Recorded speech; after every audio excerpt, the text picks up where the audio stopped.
On peut faire le diagnostic aussi par les techniques de biologie moléculaire qui permettent la quantification de l'ARN viral plasmatique par technique dite RT-PCR ou la détection de l'ADN viral intégré par une technique dite PCR. On va voir les détails de chaque technique, ses indications, ses intérêts et limites. Commençons par le diagnostic sérologique. Le diagnostic sérologique veut dire recherche d'anticorps anti-VIH.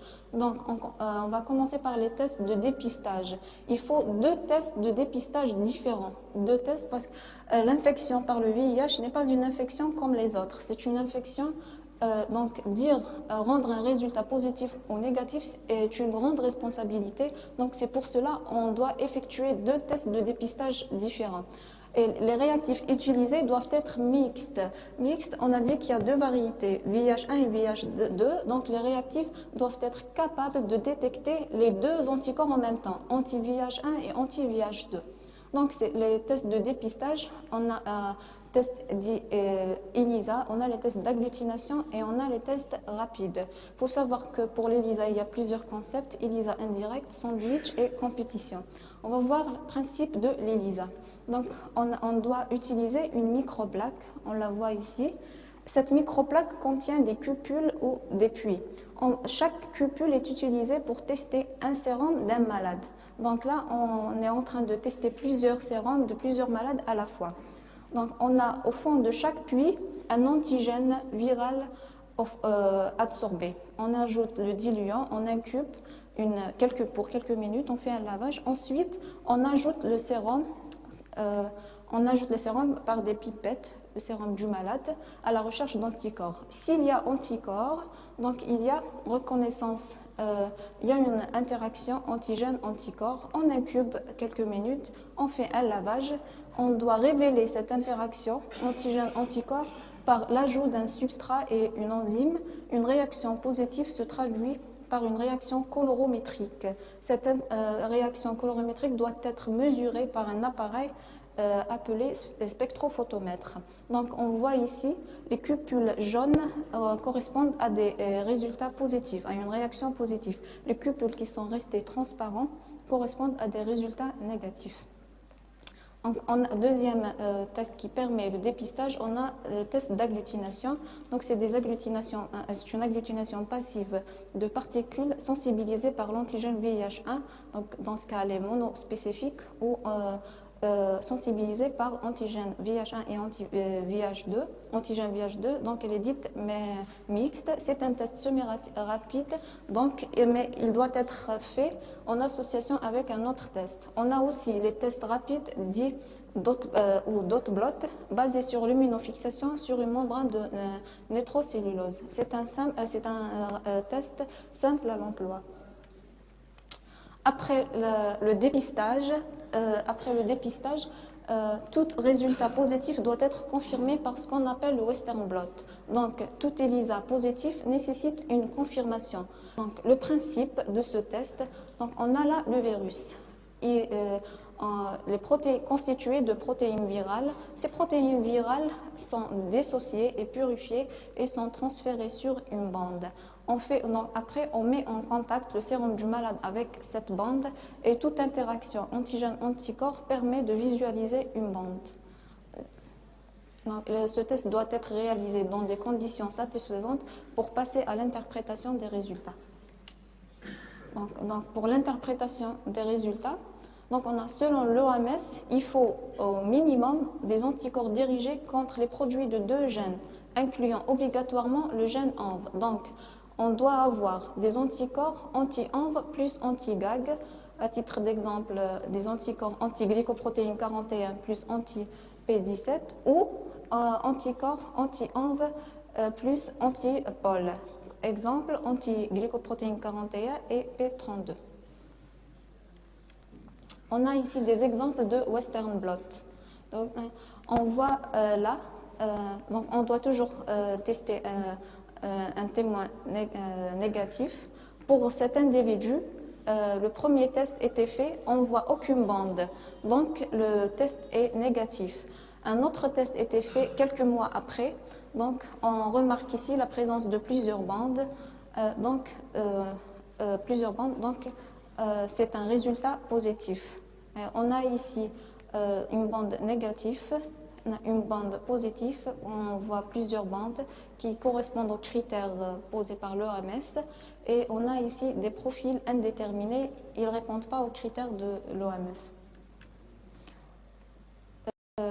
Toujours dans le diagnostic virologique par confirmation par Western blot, des fois on rencontre des profils qui posent un problème d'interprétation. Par exemple, une bande isolée de P24.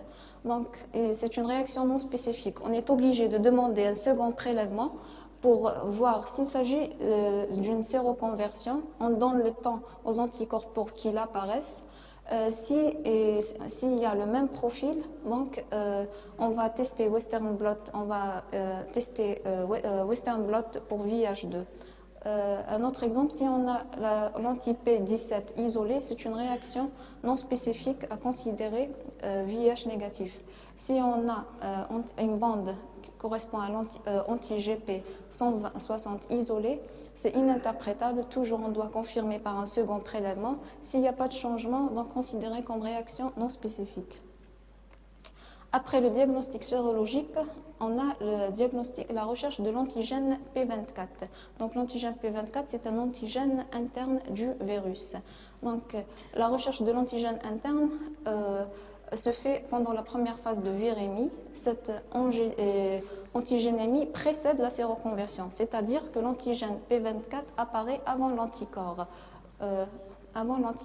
Donc l'anticorps et l'antigène P24.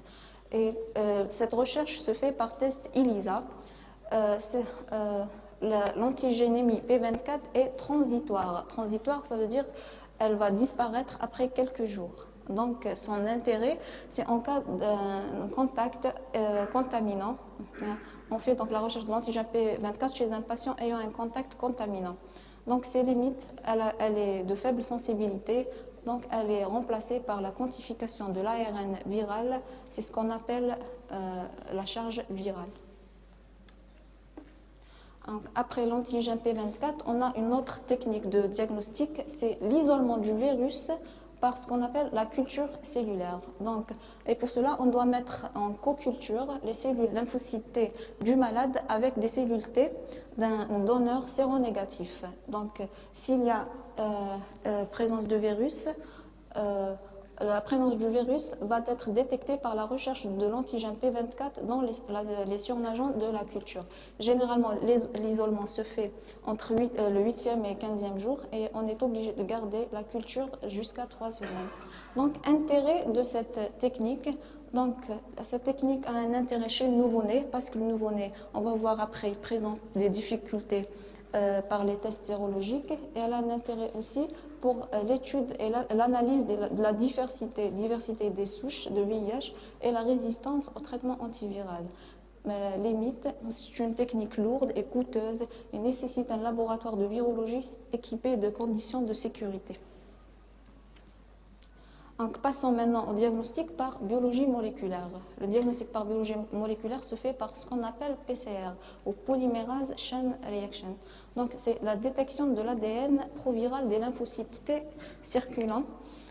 Donc, cette détection doit être précédée par l'extraction de l'ADN d'abord, puis de l'amplification. L'amplification de l'ADN se fait par 3 étapes. La dénaturation, c'est-à-dire la séparation des 2 brins d'ADN, et cela grâce à une température de 94 degrés pendant 1 minute. Deuxième étape, c'est accrochage de cet ADN à des amorces, pendant 45 secondes à 54 degrés. Troisième étape, c'est après accrochage, il y aura une élongation de cet ADN par une enzyme. Ces étapes doivent être répétées 30 à 40 fois et les produits d'amplification sont révélés par différents procédés tels que l'hybridation à une sonde spécifique. Passons maintenant au diagnostic virologique chez l'enfant. Le diagnostic chez l'enfant présente Le diagnostic sérologique est difficile. Pourquoi? Parce qu'on a le passage des anticorps maternels par voie transplacentaire. Donc, à la naissance, le Western blot du nouveau-né est identique à celle de la maman. En plus, ces anticorps vont persister jusqu'à 15 à 18 mois. Donc, pendant cette période, on est obligé de faire recours à d'autres techniques telles que l'isolement du virus par culture cellulaire, comme j'ai détaillé déjà cette technique, ou par les techniques de biologie moléculaire. Donc, c'est la mise en évidence de l'ADN viral par PCR. Donc, juste un détail, la PCR est un test rapide, mais il y a des risques de faux positifs, c'est-à-dire de résultats faussement positifs à cause des contaminations.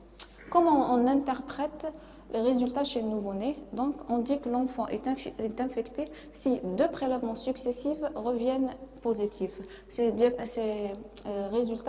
tests sont faits soit par PCR ou culture. Passons au suivi virologique des personnes infectées par le VIH. Donc, il ne suffit pas de faire le diagnostic du VIH, mais faire le suivi virologique de ces malades. Donc, le suivi peut se faire par la mesure de la charge virale. Qu'appelle-t-on la charge virale? Charge virale, c'est la quantification de l'ARN viral. Quantification de l'ARN viral plasmatique dans le sang périphérique. L'unité, c'est copies par ml. Exemple, une charge virale égale à 10 000 copies par ml. Donc, cette quantification nécessite une rétrotranscription au préalable. Et cette étape, donc la rétrotranscription est obligatoire pour permettre de faire la PCR. Donc, quand une PCR est précédée par une rétrotranscription, on l'appelle RT-PCR. Et la charge virale a une valeur pronostique de la progression clinique de l'infection. Plus la charge virale est élevée, plus le risque d'évoluer vers le sida est élevé. Elle permet aussi d'évaluer la réponse thérapeutique. Donc, si le malade répond au traitement, dans les contrôles de charge virale, on aura une diminution de sa valeur. Deuxième paramètre qui permet le suivi des patients infectés par le VIH, on a le taux de CD4. Donc, on a dit que les lymphocytes CD4 sont les cellules de l'immunité, ils sont la cible du VIH. Une fois infectées, donc les cellules vont être détruites et leur taux va baisser. Donc, le taux de CD4 est un bon marqueur pour le suivi des personnes infectées par le VIH. Le taux de CD4 se fait par une technique dite de cytofluométrie. Donc, elle a une valeur pronostique. Le taux normal est de 1000 cellules par millimètre cube. Le taux de CD4 permet de poser l'indication thérapeutique. On traite quand le taux de CD4 est inférieur à 500 cellules par millimètre cube. On remarque dans la courbe que plus donc, le taux de CD4 est bas et plus le taux de la charge virale est élevé, on a risque d'évolution et de progression vers le stade SIDA. Donc, pour conclusion, d'énormes progrès scientifiques ont permis la connaissance de la structure du VIH, l'organisation de son génome ainsi que son cycle de réplication, ce qui a permis de comprendre la physiopathologie de l'infection, savoir poser le diagnostic, traiter la maladie et suivre son évolution. Abonnez-vous à la chaîne Post Tervision sur YouTube pour être au courant de l'actualité.